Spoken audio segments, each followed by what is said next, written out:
네, 반갑습니다. 오늘은요, 요즘 이제 올여름 많이 더웠죠. 예, 그래서 이제 그 더운 여름을 지나고 이제 가을에 접어들었는데 태풍이 한번 지나고 나니까 갑자기 날씨가 많이 떨어지고 그다음에 아침과 점심 때 하루 일교차가 엄청나게 좀 많이 벌어졌죠. 그래서 일교차가 벌어지는 이런 시기에 사실 이게 환절기잖아요. 이 환절기가 우리 건강에는요, 또 어떤 악영향을 미칠 수 있기 때문에 이 환절기의 건강을 우리가 어떻게 관리를 할 거냐 하는 포인트가 또 중요할 것 같아요. 그래서 오늘은 이 가을철 환절기 건강관리법에 대해서 말씀을 드리도록 할게요.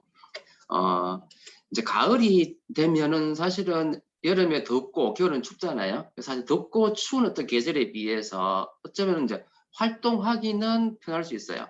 하지만 기온 변화에 따라서 우리 몸의 항상성, 그죠? 우리 몸을 건강히 유지하려고 하는 이 항상성을 유지하는데 많은 에너지가 드는 시기라고 볼 수 있어요.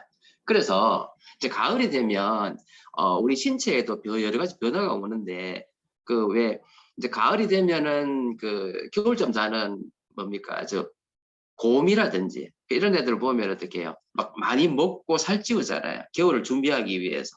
마찬가지로 우리 인간에게도 그런 DNA가 있는 거예요. 그래서 가을이 되면은요 식욕이 증가하는 거예요. 그래서 이게 왜 그러냐 하면 소화기관이 활성화되면서 더 공복감을 많이 느끼게 되고 그러면서 살이 찔 확률이 높은 계절이 바로 가을인 거예요. 그래서 식욕 중추가 자극을 받으면은 이제 활동량과 에너지 소비가 이제 늘어나게 되는데 이때 하루에 또 다르게 온도 변화가 심하니까요. 또 이걸 또 유지하기 위해서 에너지가 더 많이 필요하고 그러다 보니까 많이 먹게 되는. 그래서 이걸 통해 가지고 체지방 축적 시스템이 가동되는 그런 시기가 바로 가을이에요. 그래서 겨울잠 자기 전에 그 겨울잠 자는 동물들이 가을철에 체지방을 늘리는 것과 똑같이 인간에게도 그런 DNA가 있다는 사실을 기억하시고요. 첫 번째. 또 두 번째는요. 왜 가을이 되면 이렇게 우울 모드로 빠지는 분들이 많죠. 그래서 왜 남자들은 뭐 가을에 빠져내가지고 가을은 남자의 계절이다 뭐 이런 얘기를 하지만은 사실은 이 계절성 우울증이라고 그러잖아요. 계절성 우울증은 남자도 많지만 여자도 많아요. 그런데 사실은 이 계절성 우울증은요, 뒤에 다시 한번 설명드리겠지만, 특히 남자들이 우울증이 오는 이유는요, 계절적인 어떤 그런 부분도 있지만, 결국 뭐냐, 남성 호르몬인 테스토스테론이 떨어지면서 나타나는 거예요. 그래서 남성 갱년기가 남성 우울증하고 관련돼 있다는 걸 기억하시고, 제가 예전에 그 남성 갱년기 이야기하면서 말씀드렸었잖아요.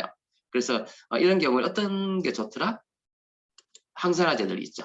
아연, 셀레니움, 그 다음에 이제 비타민 D, 그 다음에 오메가3, 그 다음에 여기 높지만은 비타민 C. 그래서 이런 것들이 남성 갱년기, 그래서 남성 우울증에 도움이 될 수 있는 그런 영양소다라는 사실을 제가 다시 한번 말씀드릴게요.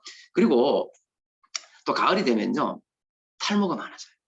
그래서 이제 그 머리 쪽에도 문제가 되는 게 가을이고, 그리고 또 가을이 되면 어때요? 건조증이 오죠. 그래서 이런 여러 가지 증상들이 오는 시기가 바로 가을이고요. 그래서 특히 이제 탈모는요, 우리가 아시다시피 가을은 머리로 봐서는 뭐예요? 퇴행기가 많은 시기라는 거죠. 즉 생장기가 봄이라면 가을은 퇴행기. 그래서 탈모가 많아지기 때문에 미리미리 좀 예방하는 습관이 필요할 것 같고요. 그래서 대한모발학회에서 특히 9월에 탈모가 많다라는 그런 통계가 있습니다. 자, 그 다음에 아까 제가 이제 우울증 이야기 드렸는데 왜 이런 우울증이 가을이 많으냐? 그래서 이걸 가지고 계절성 우울증 이렇게 이야기하는데 그 대표적인 원인 중에 하나가 바로 뭐냐면 일조량이 감소하는 거예요. 그래서 일조량하고 관련된 게 바로 뭐냐면 행복 호르몬인 세로토닌 아시죠? 즉 일조량이 감소하면서 세로토닌이라는 행복 호르몬이 감소하게 되고 사실 이 세로토닌이 그죠? 우울증과도 관련되잖아요.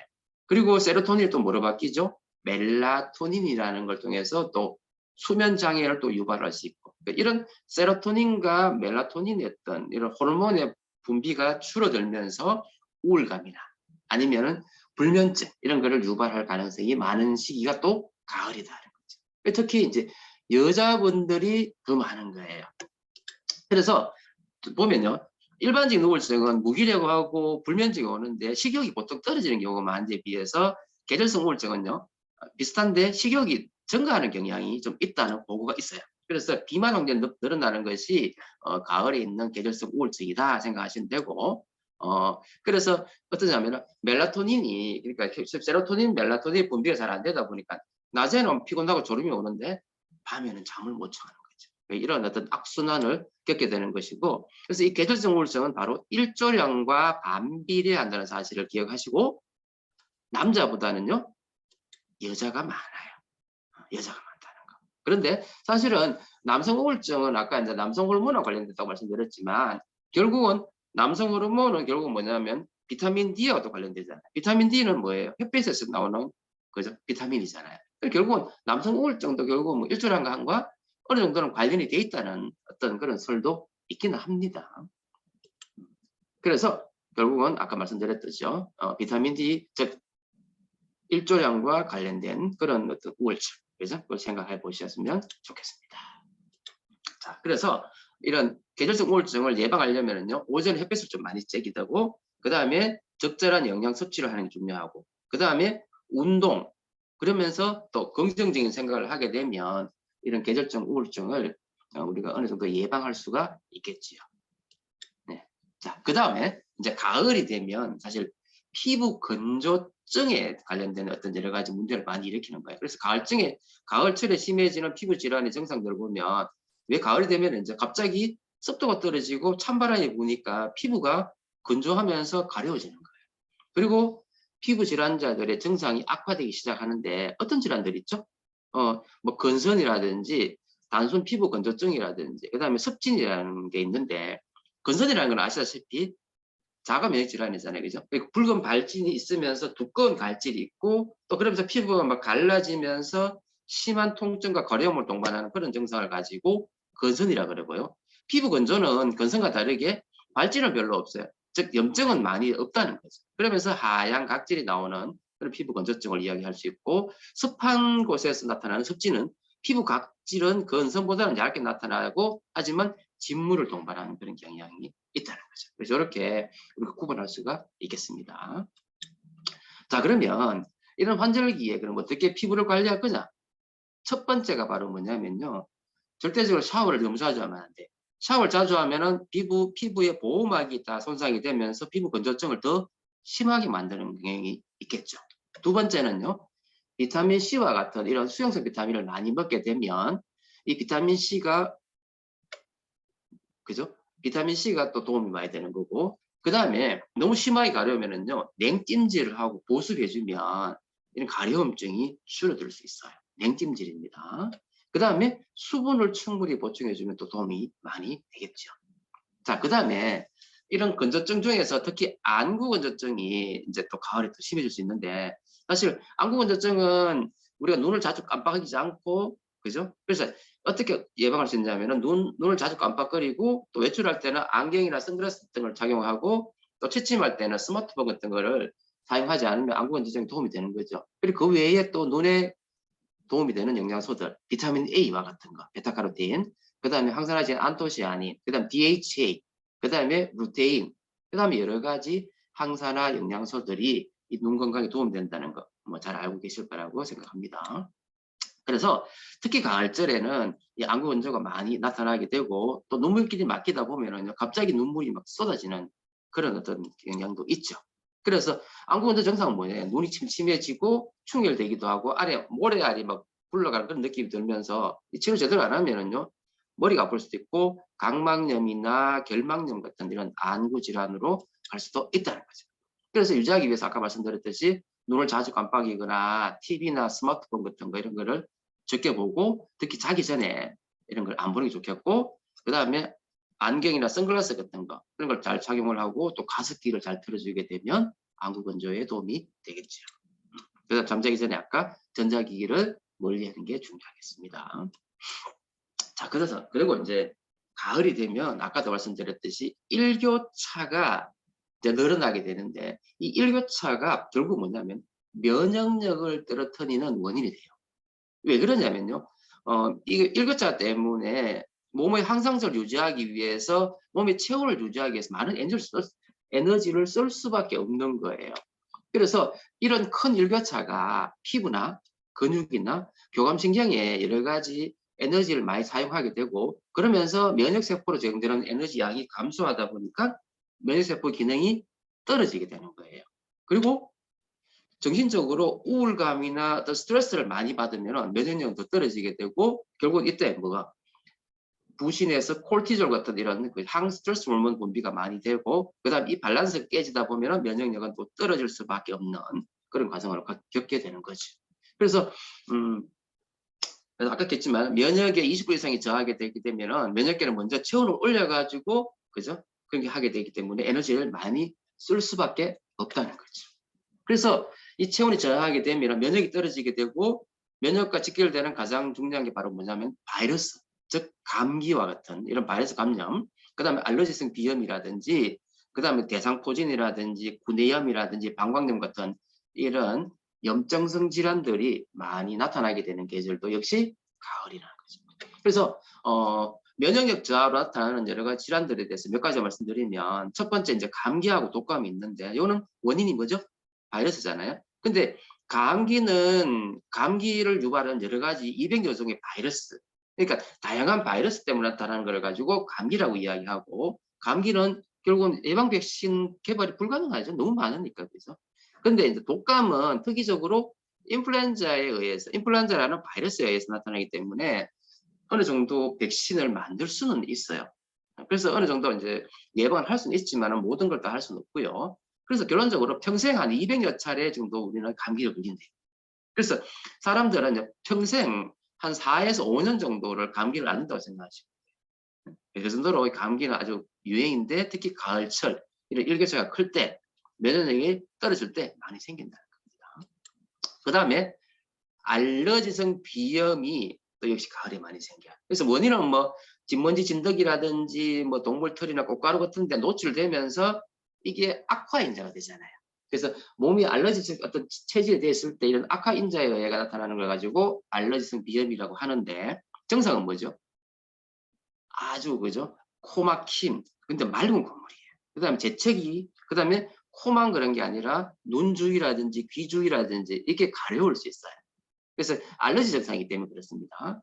그래서 눈도 가렵고 눈물도 나는 알러지성 같은 결막염도 동반될 수 있고 그 다음에 아침 또는 저녁에 증상이 심해지다가 한 일주일 이상 계속 지속되는 독감이나 감기에 의해서 나타나는 그런 거는 보통 일주일 내에 좋아지는 데 비해서 알러지성 비염은 계속 반복이 될 수 있다는 거죠.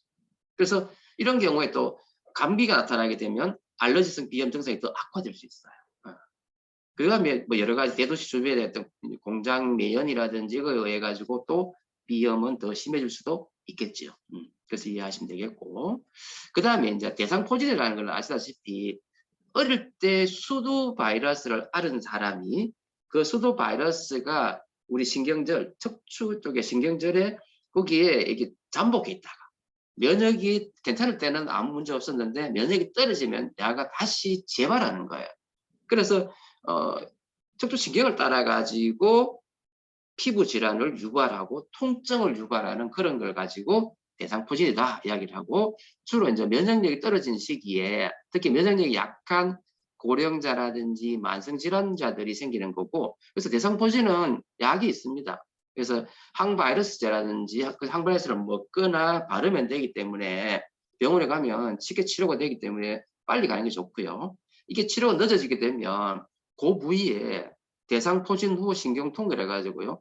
폴스허페틱 유랄지아라는 용어를 써요. 그래서 통증이 어마어마해요. 그래서 빠른 치료가 중요하고 물론 뭐 지금 바이러스 이런 경우에는 우리 제품 중에서 이제 항산화제들 특히 비타민 C라든지 아니면 마늘 갈이라든지 이런 것들이 도움이 많이 돼요. 써주면은 증상을 완화시키고 빨리 치료될 수 있도록 만들어주기 때문에 그런 걸 써주면 도움이 될 거라고 생각됩니다.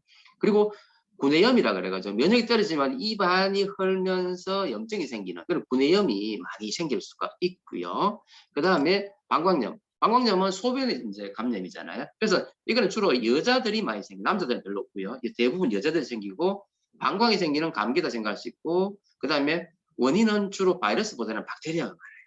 그래서 방광염 같은 경우에는 마찬가지로 병원에서 치료를 한 며칠만 하면 되거든요. 그래서 빠른 치료가 중요하고 아까 말씀드렸듯이 면역을 높여주는 그런 여러 가지 우리 뉴트리아 제품을 드시면은 증상을 완화시킬 수가 있다고 생각됩니다. 그래서 특히 면역이 떨어지는 경우에는 우리가 항산화제, 그죠?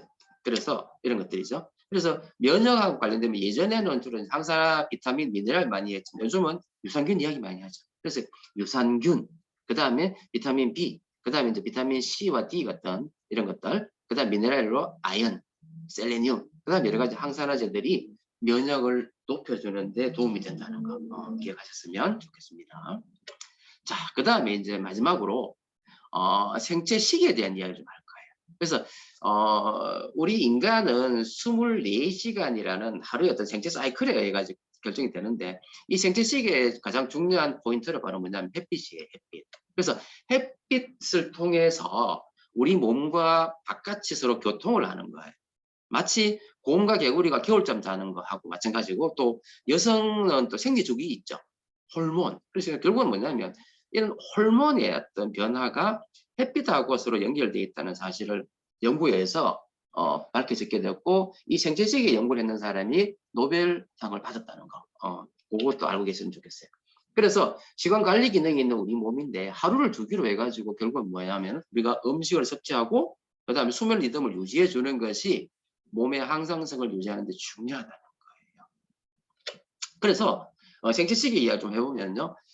하루에 사람의 일주일 리듬은 24시간보다 조금 길대요. 24.6시간에 그런데 결국은 이 빛에 의해 가지고 낮, 밤, 일주일 리듬이 형성이 되게 되고 이걸 통해서 체온, 수면, 각성, 그러니까 몸의 호르몬의 어떤 변화가 좌우된다는 이야기예요. 그래서 낮 시간에는 세로토닌 분비가 많이 되게 되면 밤에는 멜라토닌 분비가 오게 되고 이걸 통해서 잠을 자게 되는 거겠죠.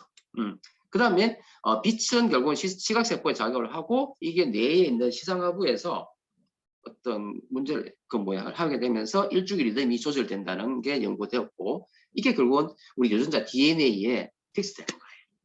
그래서 만약에 노화에 의해 가지고 이제 이 부분이 손상이 있게 되면은 수면에 장애가 오게 되고 여러 가지 문제를 일으키게 되는 거죠. 결국은 이 생체 시계가 우리 몸의 면역, 그다음에 순환 기능, 그다음에 체온, 그다음에 혈액, 그다음에 여러 가지 부신 호르몬 여러 가지에 이제 영향을 미친다라는 거를 이제 옆에 있는 이 세 사람이 밝힌 거예요. 그래서 이 사람이 2017년도에 노벨 생리의학상을 받았다는 겁니다. 그래서 결국은 뭐냐면 이 외부의 환경 변화, 특히 빛과 온도의 변화에 의해 가지고 우리 유전자의 발현 및 그다음에 특정 단백질이 생성된다라는 사실을 발견했다. 자, 그래서 이걸 가지고 서카디안 리듬 이렇게 이야기를 하는데 이 생체 시계 이야기를 하는 거예요. 그래서 이 서카디안 리듬에 의해 가지고 결국은 이 수면, 그다음에 혈압, 체온이 하루 일주기에 의해 가지고 신진대사에 영향을 미치면서 혈압이 높아지는 시기, 낮아지는 시기, 체온이 높아지는 시기, 낮아지는 시기가 다 결정된다는 거죠. 자, 그래서 만약에 이제 낮밤이 바뀌면은요, 결국 이게 몸에 여러 가지 악순환을 미치죠. 그러니까 가장 먼저 뭐부터 올까요? 수면장애가 오게 되고, 수면장애하고 관련된 결국 뭐냐면 우울 불면증이잖아요. 그래서 우울증 불면증이 오게 되고, 또 심혈관 질환의 문제를 일으키고, 또 뇌 쪽에 알츠하이머라든지 치매와 같은 이런 위험성을 증가시킨다는 어떤 그런 결과가 연구 논문이 많아요. 그리고 또 밤에 이제 먹게 되면 낮에 먹는 것보다 살이 찔 확률이 높아진다는 거죠. 특히 그래서 이제 이 멜라토닌 수치가 싹 높아질 자야 될 이 시기에 먹게 되면은요, 이게 체질량 지수를 높이는, 살을 찌게 만드는 그런 효과가 있다는 걸 우리가 밝혀냈다는 거죠. 그래서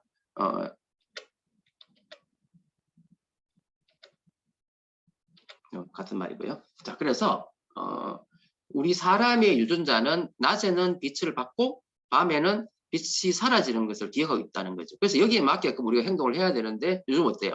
밤에 너무 많은 빛에 노출되잖아요. 그럼 결국 이것 때문에 수면 장애가 오게 되고 수면 장애 동반돼 가지고 우울증이 오게 되고, 그죠? 그러면서 몸에 여러 가지 문제를 일으키고 아까 뭐 심혈관 질환이라든지 뇌질환, 특히 치매와 같은 이런 걸 유발할 수 있다는 거죠. 그래서 결국은 뭐냐면요, 특히 아침에 일어나자마자 햇빛을 많이 쬐고 그러다 보면 어떻게 몸이 정상적으로 잘 돌아갈 수 있다는 거고, 그래서 결국은요, 수면의 어떤 패턴, 그 다음에 먹는 거, 호르몬의 분비, 혈압과 체온의 변화, 이 모든 게 결국 뭐예요? 이 생체 시계하고 관련돼 있고, 그 생체 시계에 관련된 유전자에 의해 가지고 몸의 어떤 대사의 문제를 일으키는 거고, 그래서 포도당에 관련된, 즉 당뇨직이죠. 인슐린 감수성 이런 것도 결국 뭐냐면은 이런 서카디안 리듬하고 관련돼 있다는 걸 확인하게 됐고, 그 다음에 또 심혈관 질환, 그 다음에 신경질환, 이 모든 게 이런 생체 시계하고 연결돼 있다는 사실을 지금 연구가 많이 되고 있다는.